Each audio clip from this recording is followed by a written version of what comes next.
সকাল সকাল বাজারে চলে গেলাম ফ্রেশ কাঁকড়া আনতে, কারণ আজকে রান্না করব কাঁকড়ার ঝাল বা ক্রেপ কারি। তো তার জন্য কাঁকড়া তো অবশ্যই লাগবে, তো বাজার থেকে এনে এটা ভালো করে ধুয়ে জল ঝরাতে রেখে দিয়েছি একটা ঝুড়ির মধ্যে।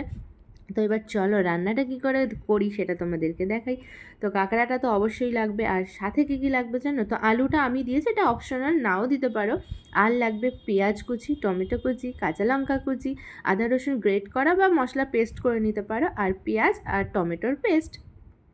এইবার রান্নাটা শুরু করতে হবে। তো কড়াইতে প্রথমে সর্ষের তেল দিয়ে দিলাম। তো তেলটা গরম হলে আলুগুলো যে কেটে রেখেছিলাম সেগুলোকে ভেজে নেবো। তো একটু লবণ আর একটু হলুদ দিয়ে হালকা লাল লাল করে ভেজে তুলে নিলাম। এবার সেই তেলের মধ্যে আরও কিছুটা তেল দিয়ে গোটা গরম মশলা ফোড়ন দিয়ে এবার দিয়ে দিলাম পেঁয়াজ কুচি। তো পেঁয়াজ কুচিটা বেশ ভালো করে মানে লাল লাল করে ভেজে নিতে হবে। তো লাল লাল করে ভাজা হয়ে যাওয়ার পর এবার কি করব, আগে থেকে ধুয়ে পরিষ্কার করে রেখে যে জল ছড়াতে রেখেছিলাম কাঁকড়াগুলো, সেগুলো সমস্ত করে দিয়ে দেবো। তো দিয়ে পেঁয়াজ আর কাঁকড়াগুলো ভালো করে একটু ভাজবো, আর গ্যাসের ফ্লেমটা লোতেই রেখে দেবো, নাহলে পেঁয়াজগুলো পুড়ে যাবে, তো তখন আর ভালো লাগবে না, তিতকুটে লাগবে। তো দেখো ভালো করে পেঁয়াজ আর কাঁকড়া ভেজে নেওয়ার পর এবার একে একে মশলাগুলো আমি দেবো।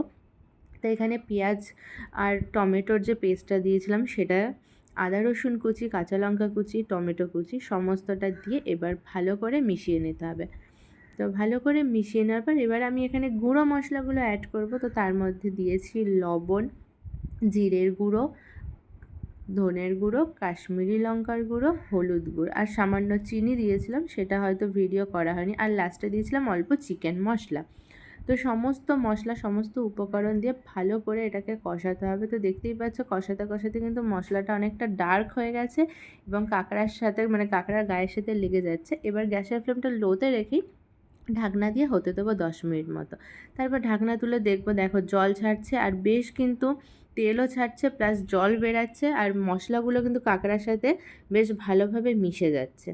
আবারও কিছুক্ষণ বেশ ভালো করে কষিয়ে নিতে হবে। নিয়ে এবার যে আলুগুলো ভেজে রেখেছিলাম সেগুলো কাঁকড়ার মধ্যে অ্যাড করে দেবো। দিয়ে আবারও একটু নাড়াচাড়া করে নিয়ে এবার দিয়ে দেবো জল। তো এখানে উষ্ণ গরম জল আমি দিয়েছি। তো ভালো করে জলটা দিয়ে এবারে ঢাকনা দিয়ে ফুটতে দেবো। তো ব্যাস দেখো 10 মিনিট মতো ফুটিয়ে নিলেই গ্রেভিটা শুকিয়ে যাবে। যে যার পরিমাণ মতো রাখবে। তো রান্নার রেডি। কেমন লাগলো বলো কিন্তু।